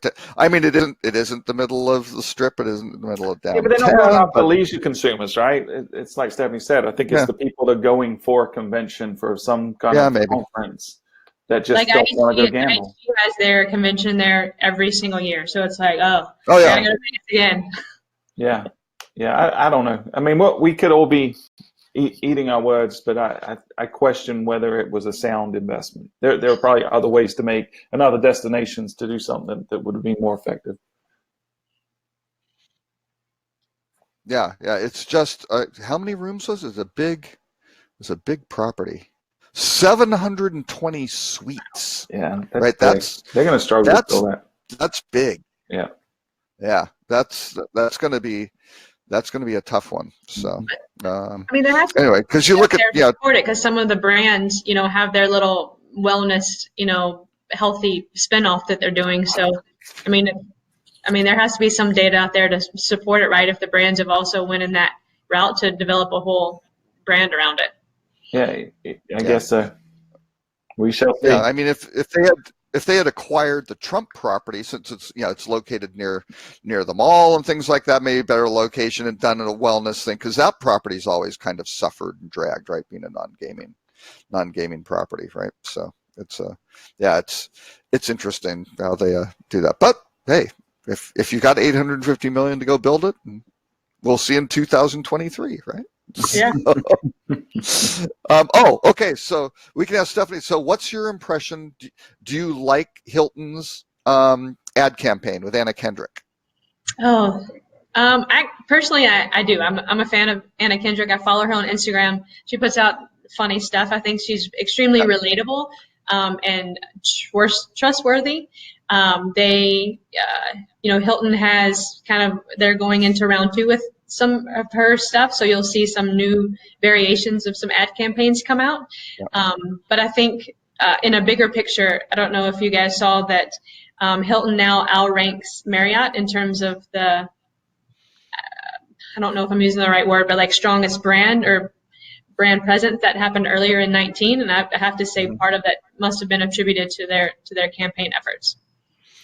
Yeah, I really I think the campaign's very, very well done. I think they do a good job. I mean, it's not they've managed to kind of lace in all the kind of key product, features that they're really trying to push in a very kind of not self-deprecating, but just a casual fun way, but they're making the points. And I think as a kind of a spokesperson, she's doing a great job. And apparently they're going to really ramp up the social end, which I was kind of surprised they didn't do last year. But Kellen Smith Kenny, I think, is very, very data oriented. So I think they wanted to get it out, really figure out what is, does this have staying power? Is this working for us? Do it the right way, like everyone should. Yeah, good. Yeah. Measure results before test and measure. Who would have thought? I don't know. Yeah, I think that's crazy talk. A missed opportunity from when the brands kind of got together and rolled out Room Key a few years ago. Like that should have probably happened from a messaging standpoint and a value proposition. Book Direct should have probably happened, on a greater scale years ago. And now they're rolling out that kind of a meeting planner type system. I don't remember what they're calling it. The group 360. The 360. And that's kind of cooperative with the other big. Yeah. It's basically Thisco version 3, because they did Thisco, they did Travel Web version 2. Now they're going to try the same. They did Room Key, not particularly successfully, and now they're doing the group thing together, which we'll see. hopefully they won't go for the lowest common denominator and they'll try to move things forward. But getting those things funded and backed is always tricky for these guys because it's kind of a playing should have field done a lot level. better than it did. Roomkey was a flop that had some potential, I thought. A flop is a very generous way to describe that. I don't think I've ever seen a more poorly performing site from an SEO perspective. It had no content. It didn't rank. I mean, it barely existed because it was only pop unders, for pop unders, yes. For years. It was just absolutely crazy. So, their organic traffic was in the low single digits. It was insane. I mean, I literally had never seen anything that low before. Yeah, but it was all on the execution. I felt like the philosophy, the idea behind it was not a bad one. The strategy was okay, but the execution was terrible. Yeah, well, and then Marriott going to things like, oh, we won't reveal the price. You've got to click through to go see it. And it's like, that's not helping anybody. It's not helping you get clicks.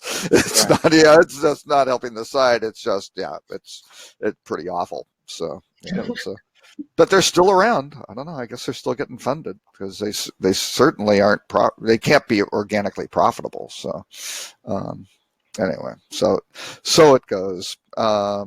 What were some other, Expedia trying to figure out if they should repurchase shares or buy stuff, and then being worried about if they buy stuff, are they going to get nailed by antitrust people just trying to stir things up? And who would they buy at this point? What would make sense?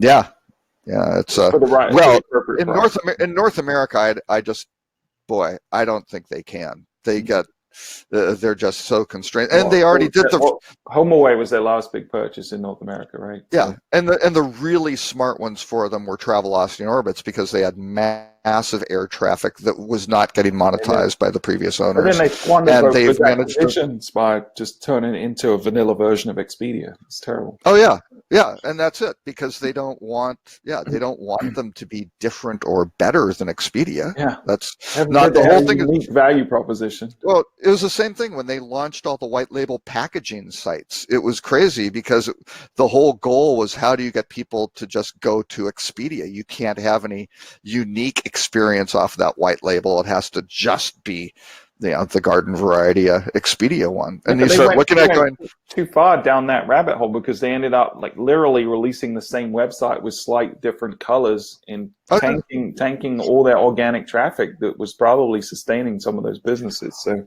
So wait, we may be able to pick up why a certain hotel group we were speaking about earlier may be doing the same thing. Right, the different brands just have slightly different colors, and they're pretty much generic. And I don't know.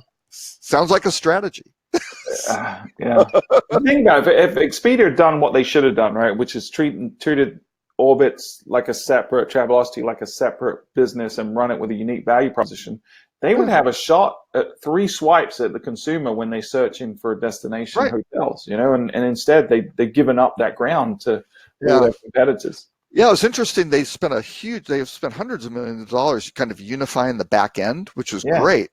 And you kind of thought, well, good. So now you can have a platform. So you got this services layer back there where you can access all this stuff. Now you can do creative things on the front end. Yeah. And they're pretty smart guys. They probably looked at it and went, you know what?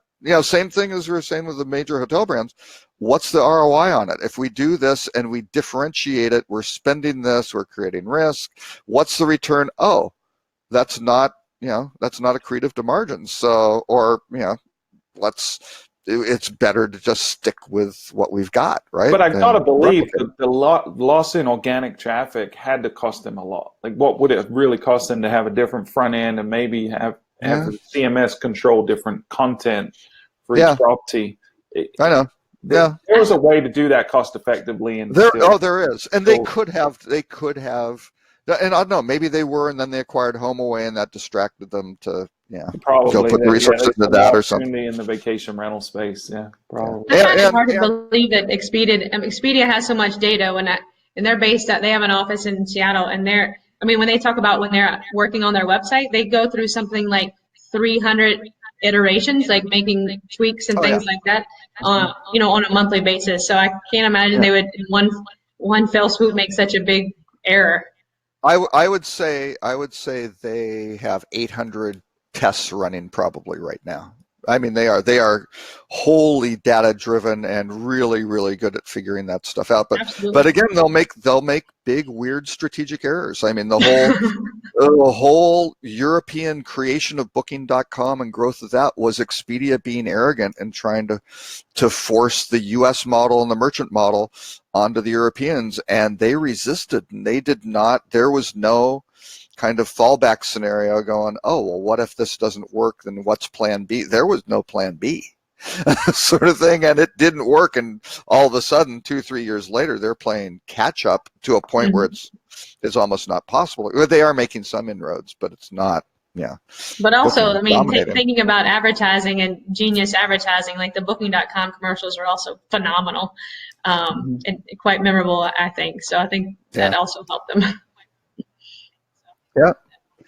Yeah, but not even though they're spending a lot on it, they aren't spending that much. I mean, I think Booking's still kind of testing this stuff to see how it works. And Booking did not spend the money to go unify kind of the Priceline and Kayak and Booking back ends, right? They took a totally different technique. Nope, we're running these kind of things separately, and it's a little kludgier. So yeah, it's interesting. The Priceline advertising has pretty much died off. Yeah, I think the Booking stuff's getting tested, but I think their heritage was all SEO related and online and digital, and they just keep hammering that because they're good at it. And the structure works well for it, and they know how to measure it, and they can keep testing, learning, and improving. So it's interesting how they're doing it. I don't know if any others were really that where that it was kind of a light. Maybe we should go to the rut row, which I think is the New York Times. Oh, this is interesting. Huh. I clicked on the New York Times link, got a little weird pop-up that said it was an untrusted site. I wonder who's hacking with them on Washington Bezos or somebody's. To be fair. Yeah, who knows what's going on with that? But anyway, I think this whole thing with these numbers of brands, that the differentiation is just not adequate, and the downturn is going to get very, very interesting because there are so many more brands coming. I'm running around the nation doing a bunch of work with JD Power, presenting all the results from the 2019 guest satisfaction study, and it's amazing where you go, here are these brands, and they've only, and actually the way JD Power approaches it is you have to have a certain number of responses, so they'll go interview 45,000 people and 4 waves and all this sort of stuff. But you need to get enough responses to kind of factor into getting ranked and things like that. And big next year groups like Hyatt Centric didn't have enough response this year. They'll have enough next year. All the new Best Western brands and things like all these Glows and the Sure Stays and Vibes and all those sorts of things. A lot of them, I think they're only, I don't know if there's one Vibe in the U.S. or something like that. They've kind of been promoting, you see in the trade journals, but they still aren't out in any sort of sizable function. Or Hyatt's Unbound collection, which is their soft brand. All these guys have tons of stuff out there.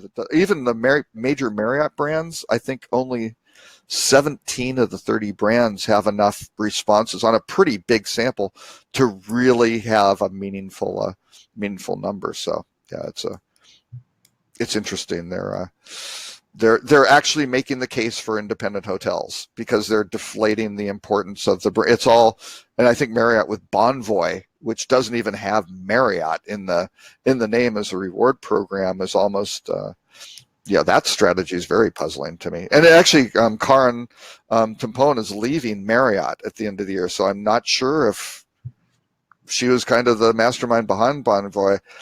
I don't know if Marriott's figuring out that didn't work, or maybe that's a huge success and she's going to go jump somewhere else. But it didn't seem like she was leaving to go do this. It's like it's going to be the end of the year she's going, and who knows what. So I don't know. Going to be interesting. The forces of Wall Street versus the the consumer and the hotel brands stuck in the middle. How do they work through that? Well, and I think when the merger was originally happening, I kind of thought, okay, there's gonna be between Marriott and Starwood, there's gonna be some consolidation of brands, like they have to, right? Yeah. And what I don't really have any insight on is to what that franchise agreement looks like. So if an owner, has already made a substantial investment, with X, and you're going to go and tell them, oh, I just built this hotel a year ago, and you're going to tell me I need to change it. And, like how long it would take to phase out any single brand, no matter how many hotels were flagged with that specific brand, the phase out in terms of what your franchise agreement says, I mean, it would take at least 15 years, I would think. At least, yeah. Some of these contracts are 20 years plus. Yeah, and they don't want to open them up and say, hey, we've looked at Renaissance and Westin sort of thing. They kind of close here. So, you're a Westin, we're going to call you Renaissance. That opens up that franchise agreement right there. Mm-hmm. Let alone they can't have in Times Square the Renaissance right down the block from the Westin. That's bad, right? So all those things go, oh no, we're hanging on to both. Because they can't lose footprint, right? That was the whole thing of how you aggregate. Right. Yeah, and that's why Starwood got bought was they basically fell short of their growth goals because it's hard to grow 4-star hotels. You can't drop them out of airplanes like you do with with a lot of the smaller select service brands. So yeah, they missed their numbers, and within 3 months, they were up for sale. Within 8 months, they were sold, sort of thing. I mean, yeah, it was brutal, and I think they all looked at that and went, huh, okay, Wall Street spoken. I guess we know what they think. So let's keep doing this. So yeah, it's these. I wish I could. I feel like I haven't heard a lot of moaning about is like from a digital standpoint, like the changes that happen, like if you're doing a search on Marriott.com and you love your points and you go to Marriott.com and you want to stay in Texas, like the sort order of what that looks like, what it looked like before and after in terms of just volume of searches. So you might have been ranked, number 2, on M.com for a specific search, just within the Marriott.com platform. And then after the merger, I had some hotels that, went from not even being on page 1 of even Marriott.com searches anymore because of how they rank within their internal sort order. And I feel like it didn't get enough, like nobody got mad. I got mad. If I pointed it out to an owner, they may say something, but what can you do? So just, fighting even within that ecosphere, much less against Google and everything else was, And that's going to be the thing with the downturn. How do they keep all these owners, satisfied, right? To feed those mouths, because they aren't all going there because it's Marriott. I mean, some, right? They're, certainly they're dedicated, points hoarders who will definitely, keep with them. But a lot of folks on the fringe just go, we don't care that much. And some great jump shot data that I mentioned a number of times on the show is there's a direct correlation of if you're a higher tier, more frequent member of one of these programs, and it doesn't matter if you're Marriott or Hilton or Best Western, whoever, there is a higher probability of them staying with a competitive hotel, because they're just more frequent travelers. There isn't a higher probability that they will stay more with you than anyone else, right? Which is crazy, right? You would think, oh, well, they're part of the program, they're staying with us frequently. No, they're just traveling more. And you're getting some sort of share of that. And I don't think a lot of the hotel groups really understand that, that dynamic, of it. They don't have visibility into a lot of that data unless they're working with Jump Shot or somebody like that who has some pretty unique data sets. But it's amazing. And boy, some of those, the former Starwood brands, can't say, well, I guess I can say somewhat with the JD Power stuff. at least in terms of the customer satisfaction, they are suffering. I mean, Sheraton and Westin are down, and those were 2/3 of the portfolio. Renaissance is doing great. I mean, they have risen, and again, it's that acquiring versus acquiree dynamic. The former Starwood brands, I don't think those guys are doing. Aloft isn't rocketing to the top. AC, they're doing pretty well, but yeah, it's interesting how some of these things are coming around. So we will see. So We'll see. yeah. But I think for you, I think that just reinforces, that's certainly job security. I think you're going to have a lot of folks going, we need help. So how do we keep doing this better? So I think you're in a great space. If you were a publicly held company, I would probably be investing in you versus maybe the hotel brands.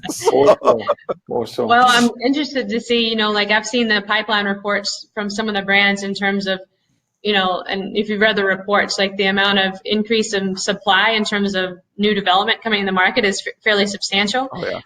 But to an earlier point being made, like, when and if that downturn happens, how many of those hotels are not going to be able to get financed, and they're going to end up sitting on that plot of land for X amount of years, waiting for that, cycle to turn.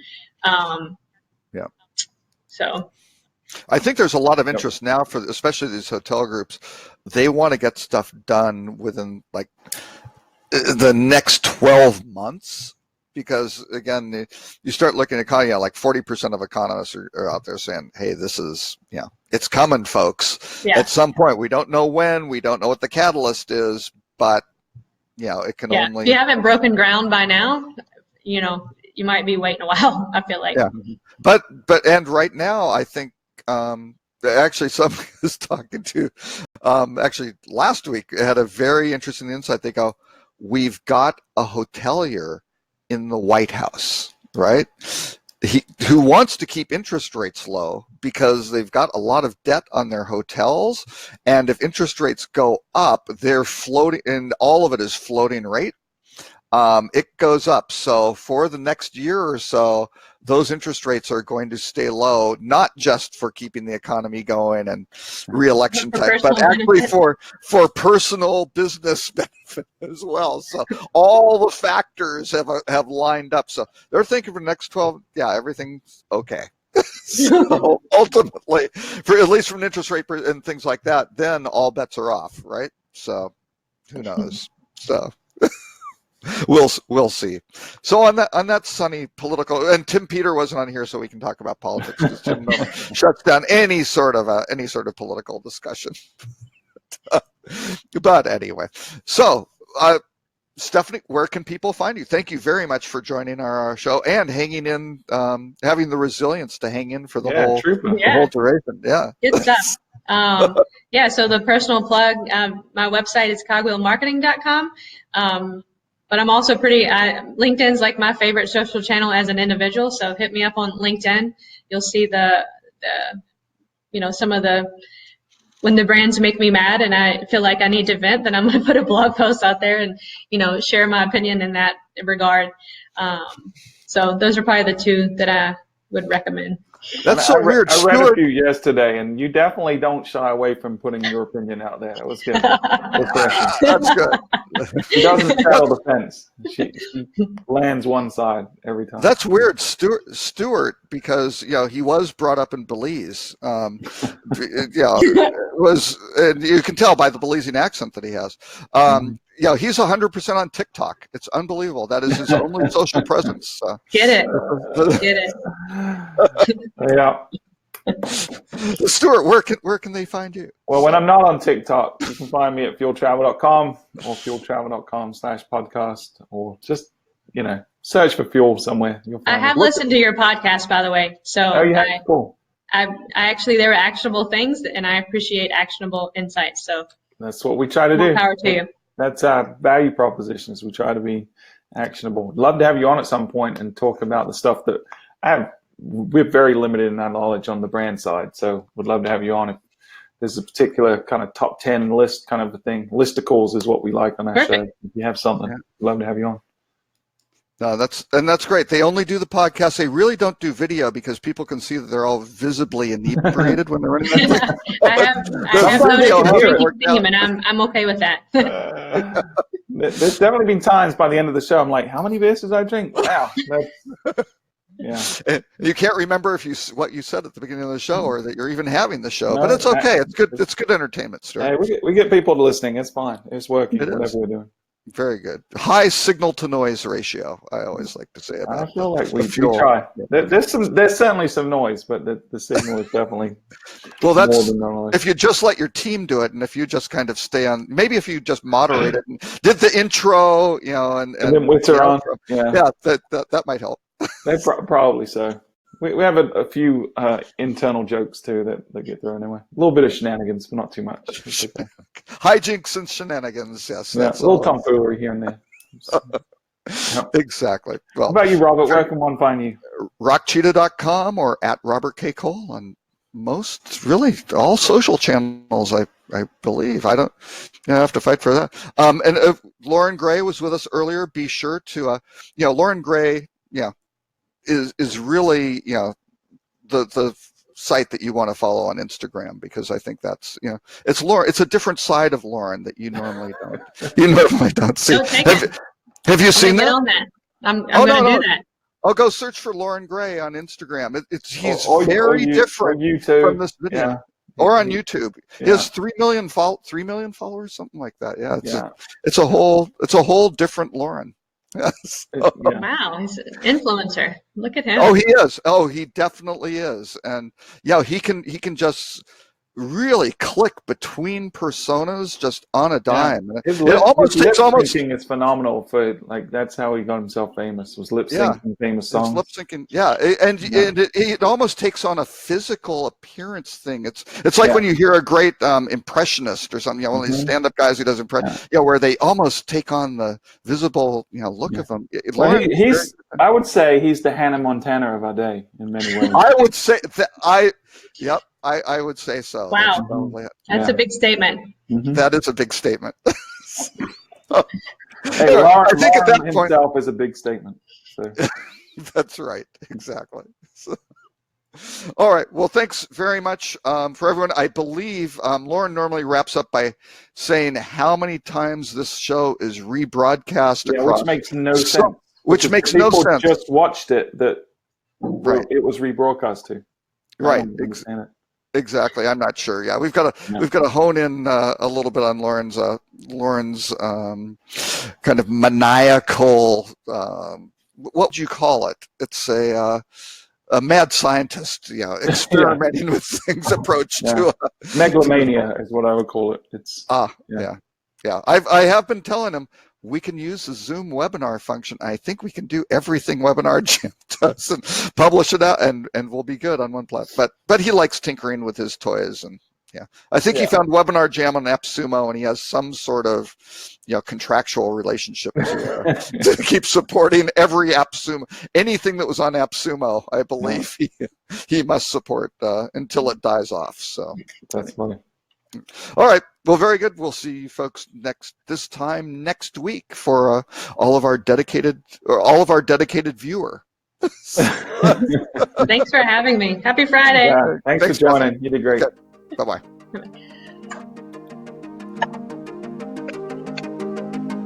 And I have no idea.